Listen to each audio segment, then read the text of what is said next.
На улице Базарная ЧП. Дерево упало.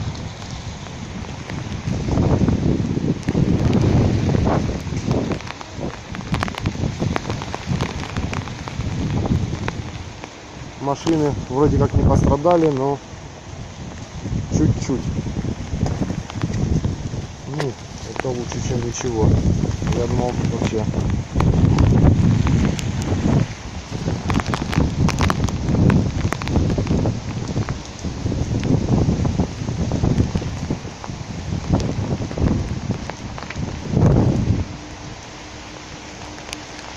Капец.